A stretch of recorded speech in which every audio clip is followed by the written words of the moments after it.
Loh, ya tangkap aja kalau salah. Tangkap aja kalau ada buktinya. Tapi saya tegaskan sekali lagi, saya tidak pernah ikut-ikut.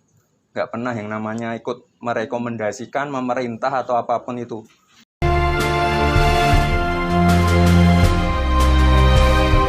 Gibran soal kabar keterlibatannya dalam pengadaan tas bansos, tangkap saja kalau salah.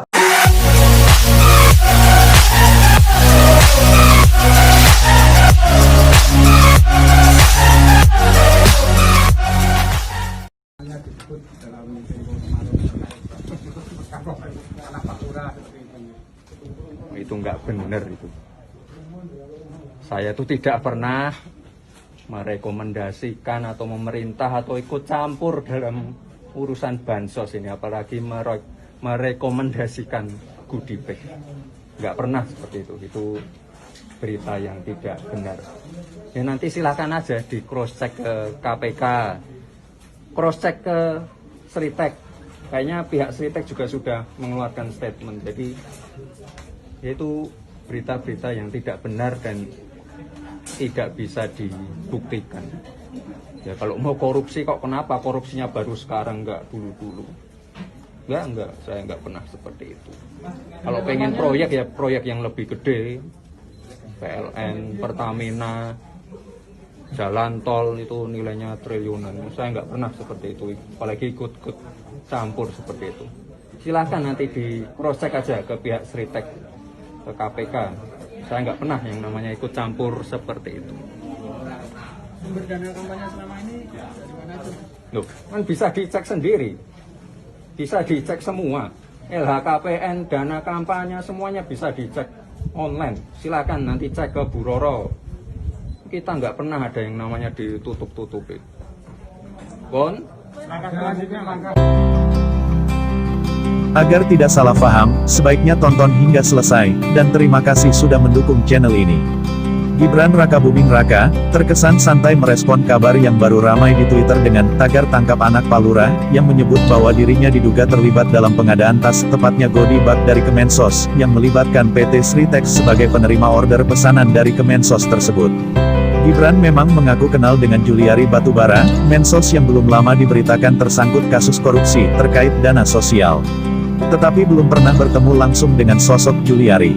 Kabar keterlibatan Gibran juga sudah dibantah oleh PT Sritex melalui Head of Corporate Communication PT Sri Rejeki Isman Terbuka, Sritex Joy Citradewi, yang menyebutkan bahwa pemesanan goodie bag itu benar adanya, tetapi sudah melalui prosedur yang berlaku.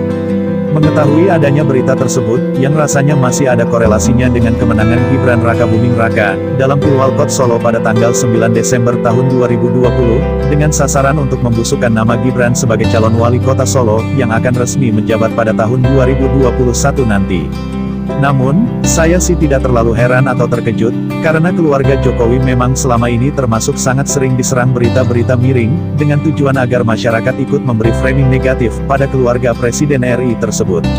Saya juga tak terlalu percaya, bahkan cenderung meragukan akan kebenaran informasi tersebut, karena tidak mungkin Gibran begitu bodohnya hendak bermain-main dalam urusan seperti itu. Terlebih pada waktu itu Gibran sedang mempersiapkan diri untuk mengikuti kontestasi Pilkada serentak 2020.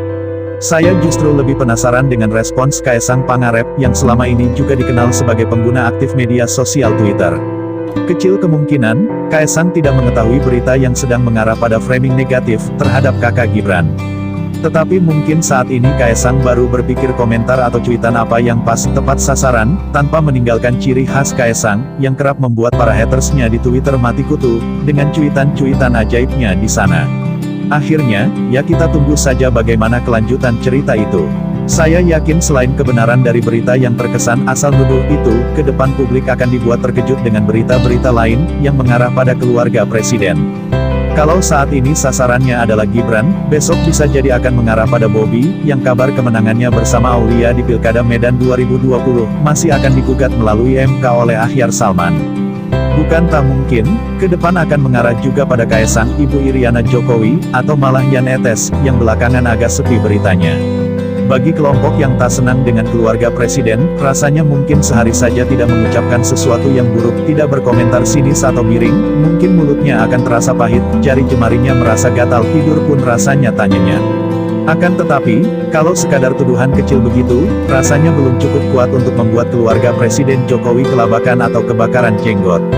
Maklum, keluarga yang satu ini tampaknya sudah disiapkan dengan begitu rupa oleh Joko Widodo untuk menghadapi setiap kemungkinan berupa kabar miring, sindiran, tuduhan, hingga fitnah keji dari para lawan politik RI 1. Tetap semangat Mas Gibran. Saya yakin Mas Gibran tidak bersalah, seperti perkataan sampeyan di atas.